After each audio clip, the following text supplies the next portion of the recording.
But some characters want the spells, and some characters want the stats from espers.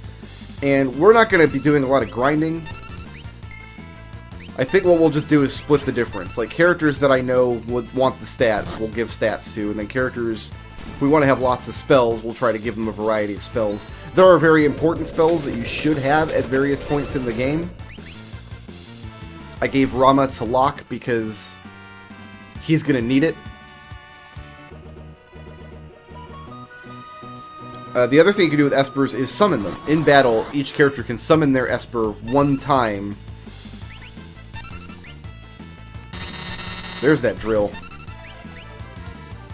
Each character can summon their esper one time. And again, that's not every esper is good for summoning, but some of them are.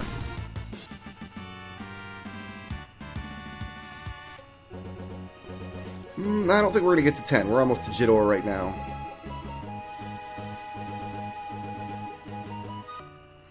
Question is, should I just leave that healing esper on Edgar until he learns Cura, or should I guess I should pass the cure spell around as much as I can. Is probably for the best. What's your problem? Well, I never understood why this cutscene takes place in this guy's house. This is not the Impresario's house. A guy named Auser lives here. Celeste looks like Maria. Blink, blink, blink. Let's see. Ah, the Maestro. Yeah, I don't know why this cutscene takes place. I guess we're better for it to take place. I think what they could have done is actually introduced Auser in this scene. Like, Auser was having them over for tea and crumpets, or some such. So here is, without a doubt, my favorite character in Final Fantasy VI. I am a big fan of Mr. Gabbiani.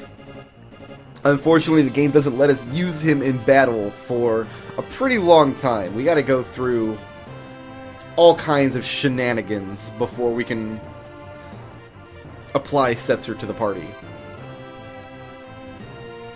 And now we're headed for the infamous Opera House scene. And this is an excellent scene the first time you play the game, but on replays, I usually find it to be kind of boring.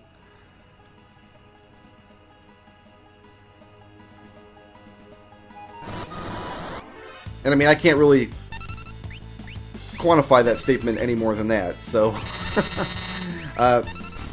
it's an excellent story sequence. The visuals and the music are very, very unique for this time period.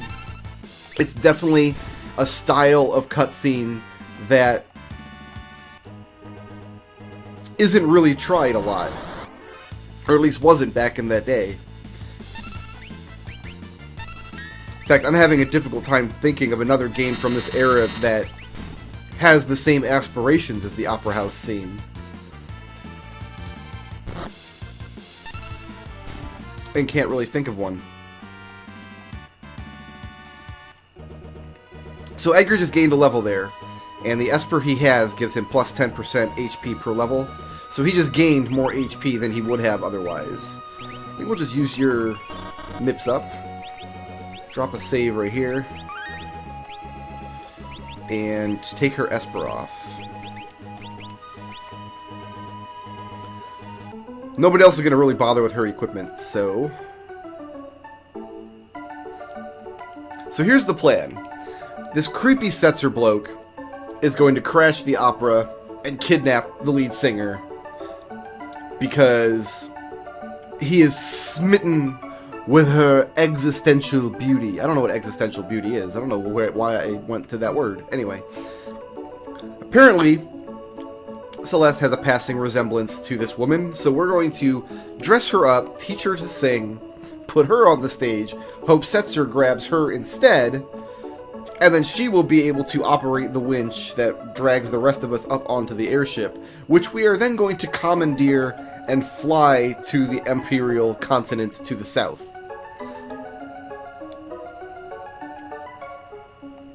That's the plan. I mean, as plans go, you cannot deny the shenanigans that are about to transpire here.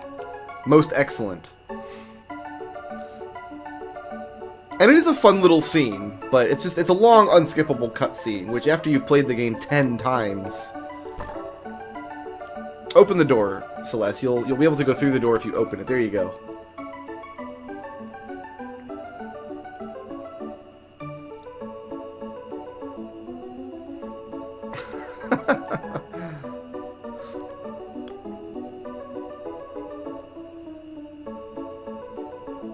So, I mentioned a few videos ago that there's lots of ROM hacks for the Final Fantasy VI Advance ROM, one of which fixes the colors.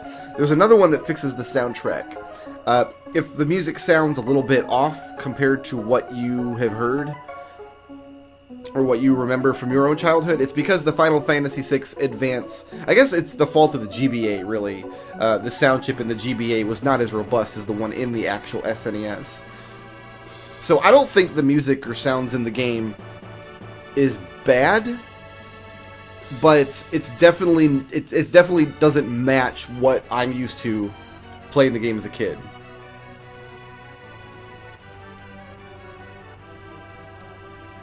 So one of the ROM hacks out there is a sound fix patch, which you can apply to the ROM and get the fixed music.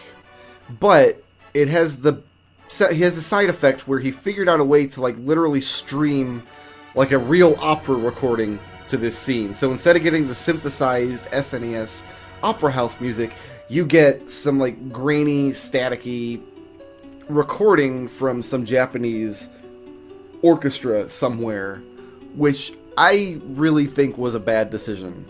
If not for that, I would have applied the sound patch and would have gotten it to work for this recording. It's really too bad. But I don't want actual singing and staticky recording in my Let's Play, so we will deal with the slightly worse GBA music. I know a lot of people like really have a hate boner for the GBA music in these Final Fantasy remakes. I don't think it's that bad. Like, if these games had never come out on SNES, if their first release had been the GBA release, I don't think anybody would notice. I think people would still be praising their soundtracks. But I'm not much of a music connoisseur. I like Eiffel 65. That should tell you everything you need to know. So maybe my opinion counts for Bupkis.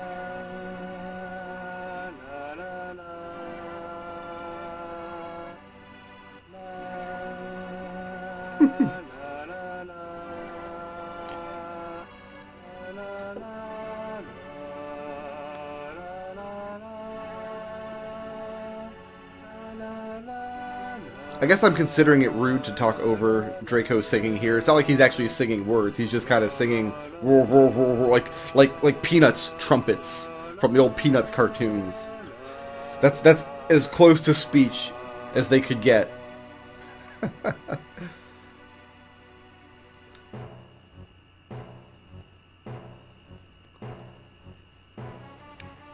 So at this point,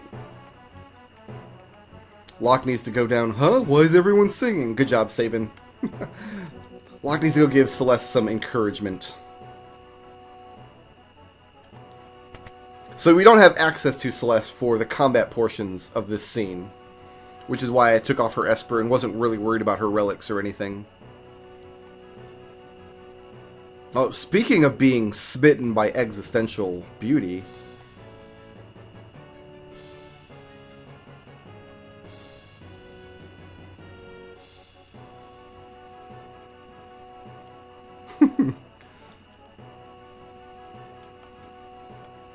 So the next thing we're supposed to do is check the score, but I already know the song by heart, so here we go, to the opera scene.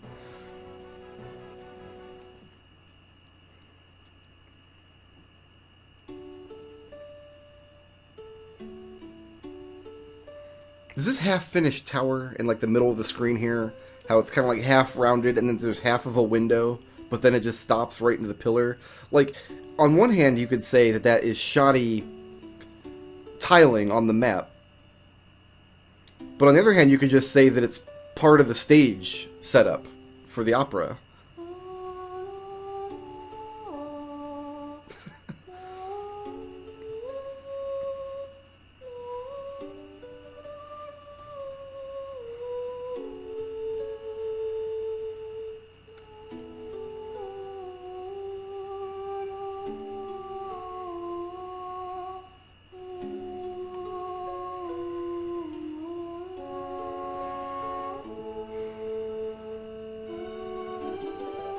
One of the other criticisms people levied at the advanced version is it's a new translation. They did not use the Woolsey translation from the SNES era. They changed a lot of names of enemies, weapons, spells, and they changed almost all of the dialogue. So the spirit of the dialogue is still there.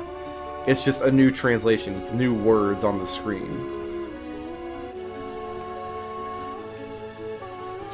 And I think that that's mostly good. There are some parts of the Woolsey translation I prefer, but one major flaw with that translation is the opera didn't rhyme, and now it rhymes.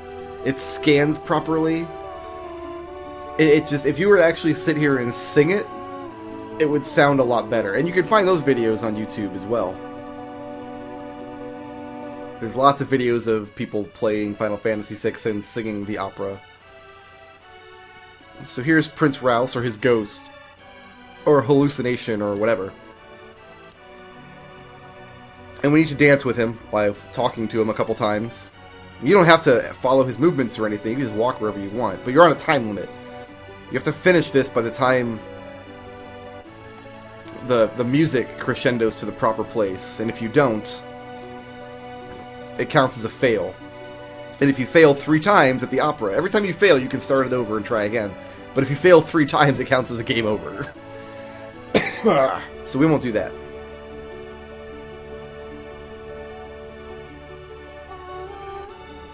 And I think that's all the input they need from me.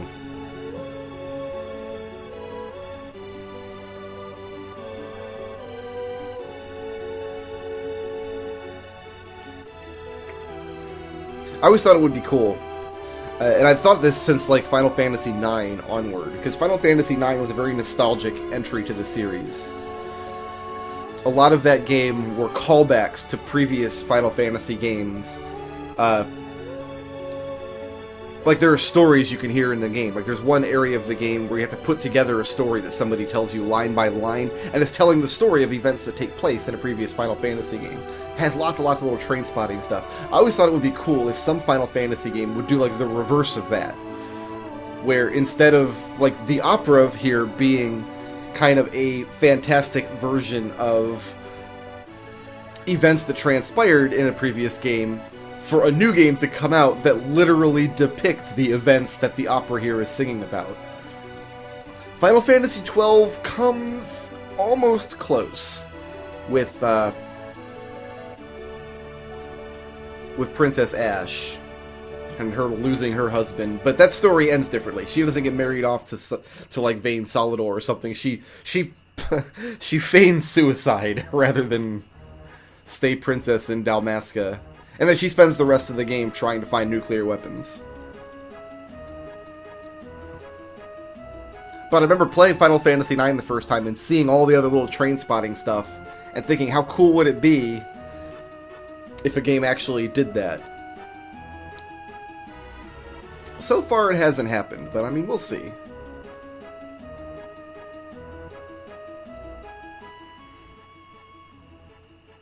Alright.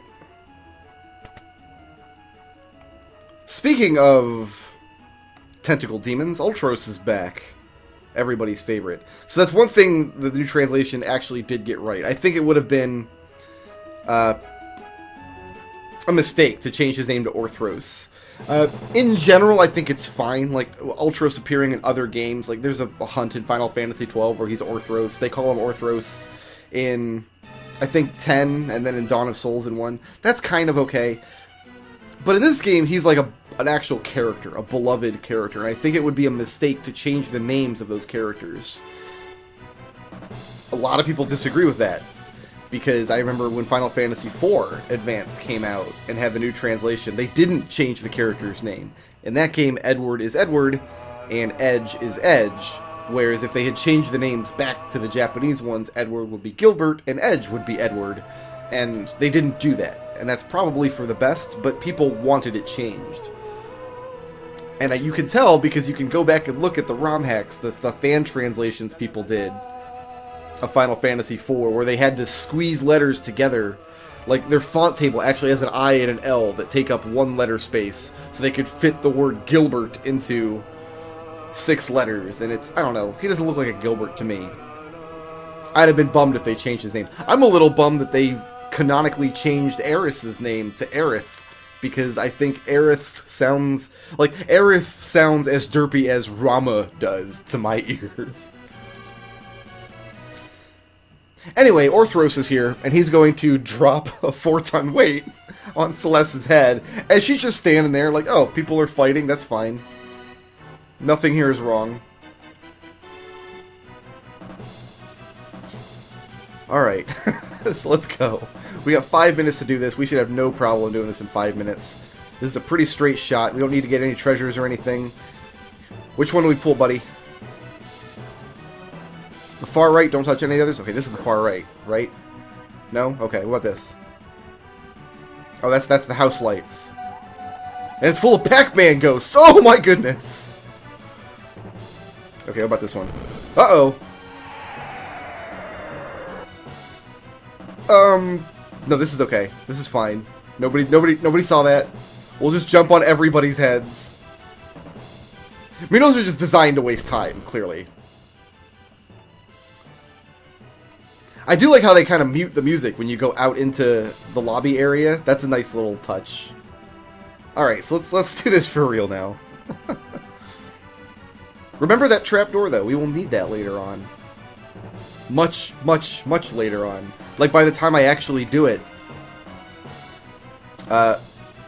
in a video, you will have forgotten I even pointed it out. So what we've done is we've opened up the far door over here. We should have plenty of time still. If we don't, it's just a game over, you know? We could try again. But we have to do the whole opera scene again. Which is like, probably not good. But look how quickly we're going to dispatch these monsters. Thanks to Sabin and his Hermes sandals.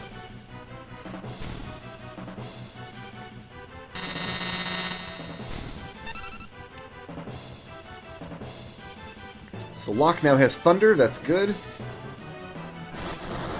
Oh, the rat got me.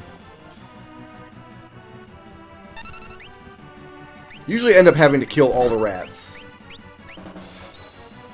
Oh, I botched my blitz input. Oh, you know what? I bet I... Because for those of you who don't watch all my Let's Play series, I use a Steam controller, and the Steam controller doesn't have a traditional D-pad. It has like a circle touchpad on the side of the controller that is mapped to D-pad directions. So, I like the controller a lot, and I'm very used to the D-pad now, but sometimes, because it doesn't give much tactile feedback where you're tapping on the D-pad, sometimes my thumb can get lost. So what happened on that blitz input is I double tapped the center of the D-pad instead of the left of the D-pad. There we go. So if you ever see me backing out of a blitz menu, like I just did there, it's because my thumb felt myself botch the input, and you can back out and try again. You don't have to sit there and put up with the botched input. I think we're just going to throw potions at people real quick in the 2 minutes and 20 seconds that I have. Yeah, 2 potions. We don't even want those in the inventory anymore. No, we're full. That's it. Literally 2 potions we threw at people. Alright, Ultros. Let's get to it. Let's ruin the opera for the 2nd time tonight. Oh, no!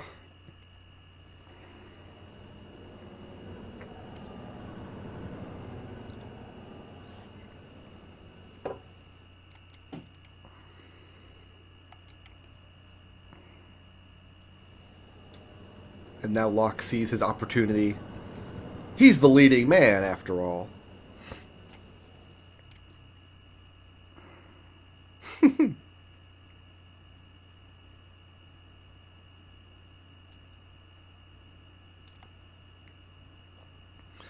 he already forgot that Celeste's name is supposed to be Maria in the production.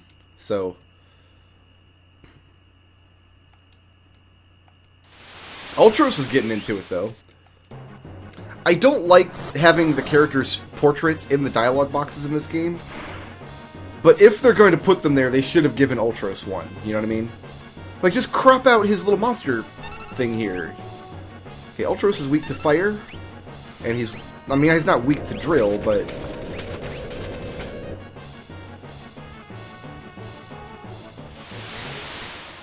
So we're going to summon Rama on him, because he's also weak to thunder. And he's have a lot of hit points. We don't need to do a lot of damage to him. But he does his move where he'll vanish off of the screen and pop up on another part of the screen. And if he does that, then he actually refills his hit points. It drags out the fight. Keep throwing Acid Rain at Sabin. You can't hit everybody with that at once. Drill you in the butt. Okay, that was it. Yeah, he's only got like 2,000 hit points or something. But if you don't know to stack fire and lightning damage on him, if you're only doing 200 damage at a time or like relying on physical attacks, you can really prolong the fight.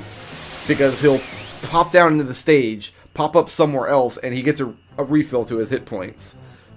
And that Acid Rain applies sap, so if you get caught in that kind of a loop, like Cyan, unless you give Cyan thunder or fire magic, he really doesn't have anything really good against Ultros. He can't match Edgar's drill damage with that level 1 sword tech. And the level 4 sword tech, it takes so long to come out that Ultros' ATB is ticking down, and by the time your sword tech comes down, Ultros may decide to vanish to the part of the stage. So Cyan's pretty bad in that fight. Gao would be really good, especially if you got that Templar Rage and cast Fyra on him. But I didn't know how to use Gao the first few times I played the game. I didn't really know how rages worked. So I would get here, and like the only rage he had on his initial list that looked even halfway decent is like Magitech Armor. He fires a laser. So I probably killed Ultros a few times just firing lasers at him and watching him teleport around the screen, and the fight takes half an hour. Setzer has a nice couch. He surely does.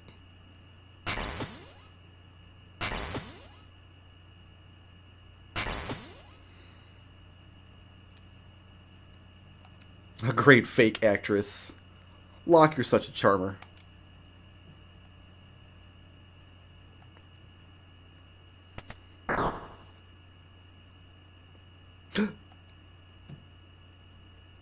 By all rights, Setzer should just throw us off the airship.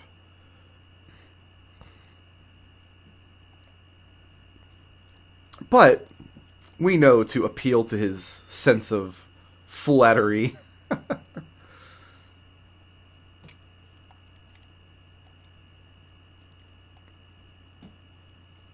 And maybe he'll help us yet. Eh?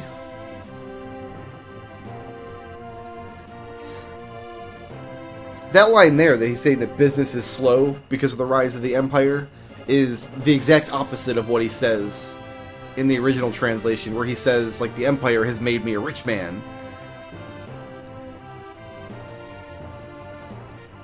Setzer's a very complex character, considering the game he's in. This game doesn't have a lot of complex characters, but Setzer, he's kind of trying to pretend like he's something he's not. He's trying to convey this aura of like flippancy, of being the wandering vagabond, but really that's not what he is, and we get to learn a little bit more about Setzer's character later in the game.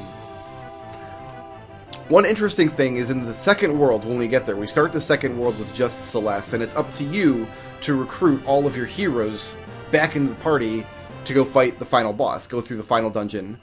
But you need to go through the final dungeon with 3 parties. Kind of like the snowfields on Narsh, we're flipping between 3 parties, but it's a whole dungeon structured like that. So the game has to give you at least 3 characters. It has to start you with that, because that's the bare minimum you can win the game with, and if you do it that way, you've got 1 person in each of the 3 parties. You're essentially doing a triple solo run of that last dungeon. And the characters it chooses to give you are Celeste, Edgar, and Setzer, who are all on screen right now. Sabin you can recruit very early. You can recruit Sabin before Setzer, but you can skip Sabin if you want. You don't have to get him. You do have to get Setzer. And I think that's an interesting choice, because he's kind of like like, he's kind of in the B tier of characters in this game. He's a major character, but you get him pretty late in the first world. He doesn't have a lot to do with, like, the Returners or the Imperial plot. But he is connected to the airship, and the airship is instrumental in getting in the final dungeon. So rather than having, like, Locke or Terra be one of those three necessary characters, they give you Celeste and Edgar, who are both definitely in the A tier. Definitely in, like, the top echelon of Final Fantasy VI characters. And then Setzer, who's, like, one of the prominent members of the B casts. You do, of course, have the opportunity to recruit everybody you want. And take 12 characters through the final dungeon. But Edgar and Setzer are required.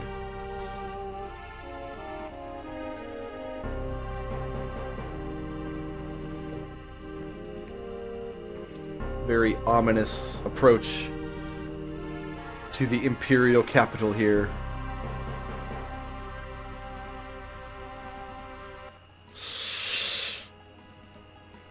And so, my friends, I leave you once again. We're going to drop the save here. When we pick it up next time, we'll probably do some shopping, and then we will infiltrate the Imperial capital of Vector. Damn it, now I've got to re-record the entire session.